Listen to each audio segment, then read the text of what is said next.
สวัสดีครับพี่น้องเบิร์ดสุขุสุคนเนาะวันนี้บอยอดก็มีโอกาสพี่น้องได้มาพูดคุยเนาะกับเมียบอยอดเนี่ยแล้วก็เล่าให้พี่น้องได้ฟังว่า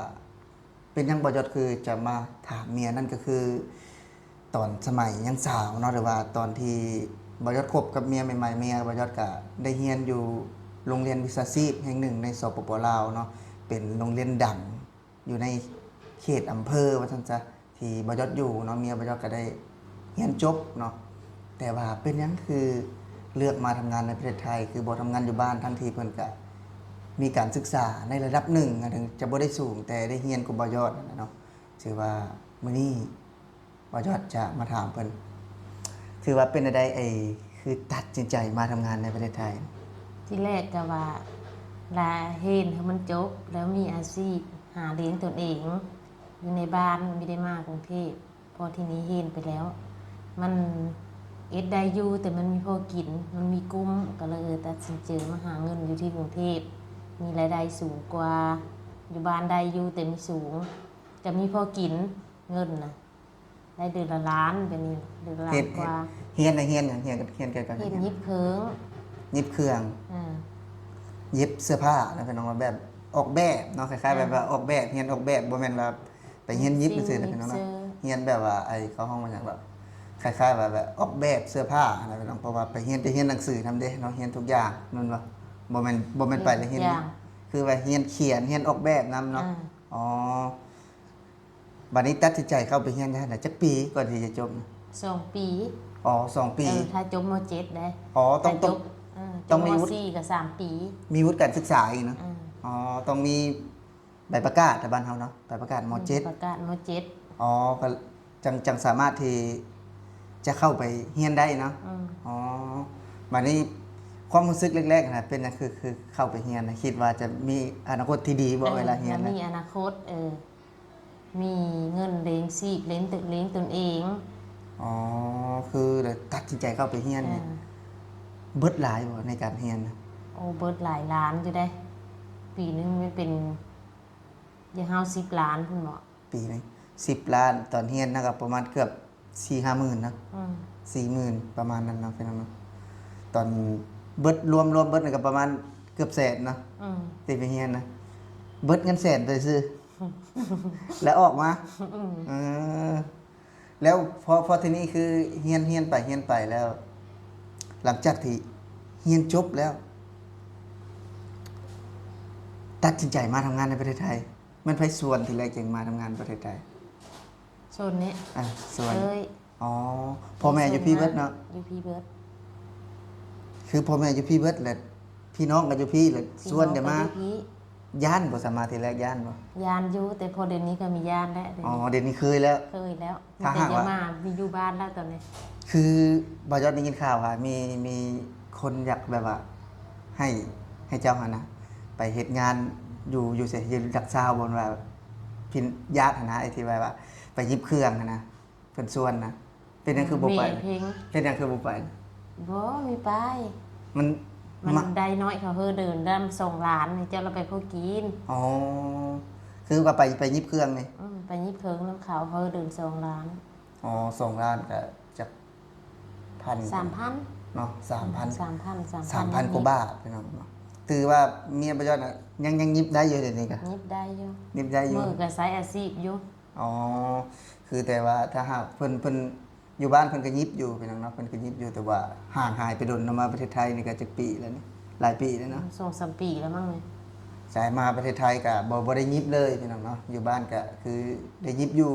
แล้วก็คือเพิ่นก็เรียนสายวิชาชีพนะถ้าหากว่าอยู่ทางฝั่งไทยบ่ฮู้ว่าเพิ่นฮ้องหยังฮู้แต่ว่าอยู่ลาวนี่คือวิชาชีพเนาะเรียนแบบว่าคือถ้าหากว่าจบมาแล้วก็จะมีอาชีพนะพี่น้องเนาะเป็นอาชีพในความฝันเนาะของใครหลายคนที่แบบว่าเฮียนแล้วว่าจะได้ดิบได้ดีนะแต่ว่าพอเฮียนแล้วครับพี่น้องเฮียนเบิดเงินประมาณ100,000 บาทเนาะสุดท้ายกับบ่มุมประเทศไทยคือเก่าเนาะประเทศไทยคือเก่าอยู่ดนบ่สิอยู่ดนบ่ประเทศไทยอยู่ดนแล้วจักยามเลยละมืออยู่ดอกมือเยบ้านปีละเธอแต่ว่ากลับมาทำงานคือเก่าอยู่คือลูกเรียนหนังสือแน่อ๋ออยากให้ลูกเรียนหนังสืออยู่พี่นั่นแหละก็คือบ่ยอดกับเมียนะพี่น้องก็ ถือว่าแบบว่าก็เป็นผัวเมียกันนั่นแหละเนาะแต่ว่าบางเรื่องก็เฮาก็บ่ได้เจาะลึกหรือว่าบ่ได้สอบถามเนาะว่าชีวิตก่อนที่จะแต่งงานกับพ่อยอดนะเพิ่นเป็นมาจังใดขนาดนั้นเนาะหรือว่าการใช้จ่ายในการเรียนน่ะแน่นอนว่าบ่อยอดก็คบกันตั้งแต่ตอนยังบ่ทันได้เข้ามหาลัยนะเพิ่นว่าหรือว่ายังบ่ทันได้เข้าเรียนเนาะท่านได้เป็นนักศึกษาตั้งแต่เป็นนักเรียนมัธยมปลายอยู่เนาะแต่ว่าคือจังบางเรื่องเรื่องการใช้จ่ายเรื่องการทำเรียนแบบนี้นะก็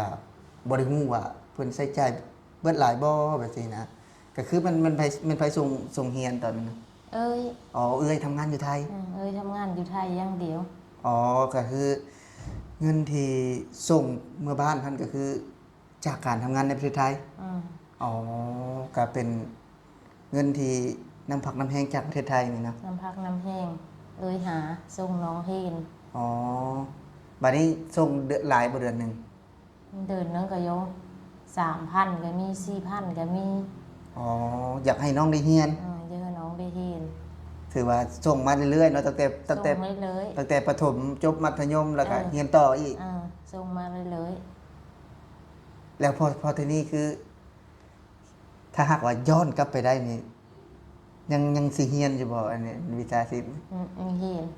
มาหาเงินกรุงเทพพุ่นแล้วเนาะ อ๋อก็คือย้อนไปได้นี่มันเสียดายเงินเนาะ เสียดายเงิน อ๋อเสียดายเงินที่แบบว่าเราต้องสูญเสียเวลา2ปีเนาะอ๋อสูญเสียเวลา2ปีเสียเงินอีก100,000 บาท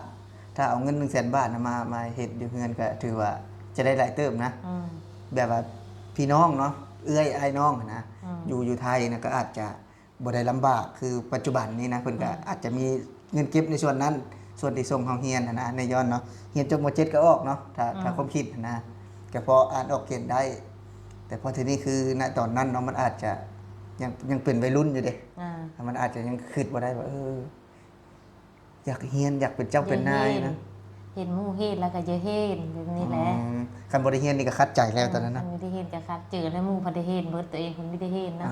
บัดเรียนจบแล้วบัดบ่ได้ใช้นะพี่น้องเขาถามว่าจำเป็นบ่เนาะคุ้มกับค่าเรียนบ่เนาะมันก็บ่คุ้มปานใดนะพี่น้องแต่ว่าเฮาเรียนจบแล้วก็ถือว่าเมียบ่ยอดนี่ยังดีนะที่เป็นได้ไปเรียนการช่างเรียนแบบว่าเย็บเสื้อผ้าเนาะออกแบบเสื้อผ้านี่ก็ถือว่ามันก็ดีอยู่เนาะเพราะว่ามันได้มาใช้ในชีวิตประจำวันถือว่าก็โอเคเนาะก็ดีกว่าเฮาไปเรียนอย่างอื่นไปเรียนบัญชีเนาะถ้าหากบ่ได้ไปเข้าในบริษัทหรือว่าบ่ได้เข้าไปลงจากโรงงานสิก็บ่ได้เอามา ก็มาหาเงินกรุงเทพ บัญชีก็มีเหรอ มี อ๋อ หลายเป็นคู่ก็หลายแต่จบมาแล้วไม่ได้เฮาอีกงานอีกการ อ๋อ เงินเดินดำร้านบางทีก็ไม่ได้ตัวเลขก็เอามาเป็นแม่บ้านกรุงเทพก็มี ถ้าที่อยาก มีหลาย จะถามเจ้าเนี่ยนะไอเฮียนเนาะเฮียนครูนี่หมดหลายบ่เงินนะ โอ้บ่หลายได้เห็นครู เบิดประมาณจักล้านเฮียนครูนี่สมมุ โอ้ ติ มีเป็น100 กว่าล้านพุ่นบอก 100 กว่าล้านอ๋อพี่น้องคือเมียบ่ยอดเป็นหยังบ่ยอดจะถามนะเพราะว่าบ่ยอดนี่ก็บ่ได้เรียนหนังสือนะพี่น้องเนาะบ่ได้แบบว่า เคยมีเพื่อนๆเนาะบ่ได้เคยมีเพื่อนๆที่แบบว่าเรียนจบสูง คือเมียบ่ยอดกับเพื่อนเพิ่นก็เรียนจบสูงหลายเนาะเพิ่นก็มีโอกาสได้ไปเรียนนะเพิ่นก็แบบว่าฮู้จักว่าครูนี่เบิดเป็น100 กว่าล้านเนาะ หมู่อีผู้หนึงก็เฮ็ดสาขาท่องเที่ยวจบมาแล้วมันก็ไม่ได้ใช้สาขาท่องเที่ยวนะมันก็เอามายิบเขิงยิบทรงยิบซื้อขายตอนนี้ อืม จบสาขาท่องเที่ยวนะ สาขาจบสาขาท่องเที่ยวแล้วมายิบผ้าขาย แล้วมันยิบพาขายไม่ได้อาชีพตัวเอง อ๋อแล้วเจ้าได้สักอยากเฮ็ดบ่คือเขาสมมุติว่าอยู่ประเทศไทยเนี่ยเราเมื่อยแล้วทำงานประเทศไทยที่ว่าอายุเริ่มสัก40 50แล้วสมมุติว่าอีกสัก10 ปีข้างหน้าบัดนี้กลับไปนี่สิเปิดห้านบ่อยากเปิดห้านบ่ อยู่เปิดอยู่ ห้านยิบเสื้อผ้านี่นะ ยิบเสื้อผ้ายิบซินยิบเสื้อ บ่แม่นบ่สิไปกินเหล้ากินเบียร์เล่นไพ่บ่ไปดอก มีไปตัวนี้ ก็ถือว่าเพิ่นถามว่ามีความฝันบ่พี่น้องเนาะทุกคนมีความฝันคือบ่ยอดเองก็ถ้าหากว่าบ่ยอดนี่มีเงินเนาะมีทุนมีฮ้อนหรือว่า เมื่อยแล้วทำงานในไทยถือว่าอายุก็สัก40กว่าๆนี่บ่ยอดก็คิดว่าบ่ยอดจะกลับไปทำอาชีพเกษตรเนาะส่วนเมียเพิ่นสมมุติว่าเพิ่นอยากเปิดร้านตัดเย็บเนาะเพิ่นเนาะร้านแบบว่าเย็บเสื้อผ้าหรือว่าออกแบบเสื้อผ้านี่ก็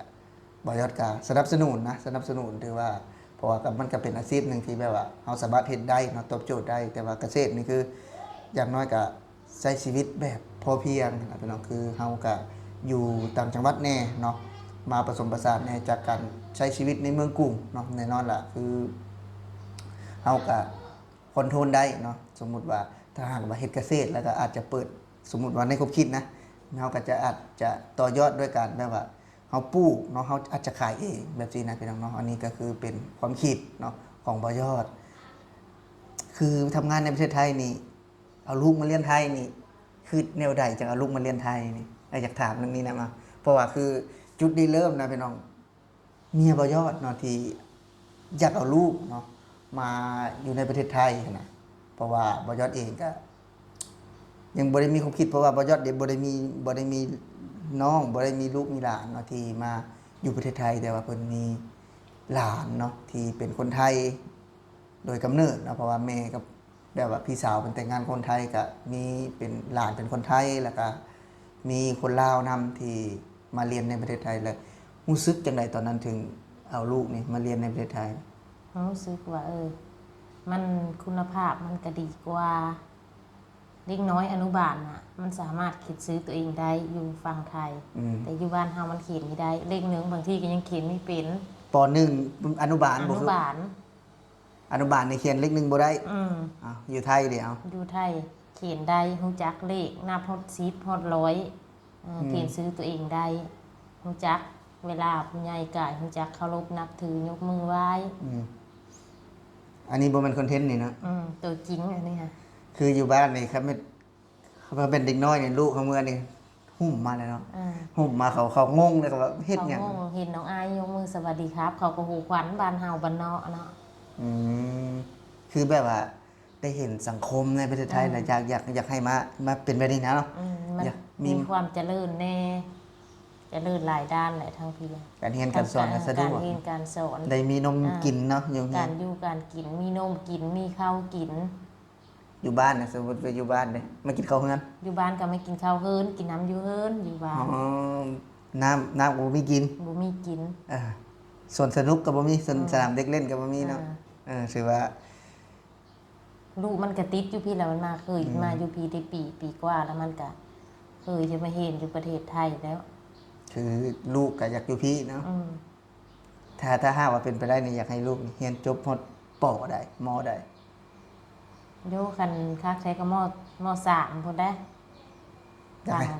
อยากให้เรียนจบม.3 เนาะแต่บ่ฮู้ว่าแม่สิสู้ได้บ่เนาะลูกก็เรียนได้อยู่แล้วลูกมันเนาะลูกเงินนี่แหละถ้าภาษาสูงไปมันก็สิสูงไปค่าเทอมซื้อผ้านี่คือบ้านเฮาสุดเดียวเบิดปีได้บ้านเฮาอยู่บ้านเขาเป็นทุกมื้อพี่น้องก็สำหรับคลิปนี้เนาะก็ถือว่าประมาณนี้บ่ยอดก็มาเล่าคร่าวๆนะถึงว่าอาจจะบ่ละเอียดเพราะว่าเมียบ่ยอดเพิ่นก็ยังเว้าบ่เก่งเนาะเพิ่นแล้วเพิ่นก็เว้าเป็นภาษาท้องถิ่นเพิ่นเนาะบางคนอาจจะบ่เข้าใจเด้พี่น้องคนไทยบ่จะเชื่อเลยว่าบางคนอาจจะบ่เข้าใจเนาะบางคนอีสานก็เข้าใจอยู่เนาะเพราะว่าเพิ่นเว้าเป็นภาษาผู้ไทยเนาะเพิ่นบ่ได้เว้าเพิ่นมีได้เว้าภาษากลางเนาะพี่น้องเนาะก็ถือว่าถ้าหากว่าผู้ใดฟังเข้าใจแน่บ่เข้าใจแน่ก็ขอโทษขออภัยทุกคนเนาะก็สำหรับคลิปนี้บ่ยอดสิขอลาพี่และน้องไปก่อนสวัสดีครับ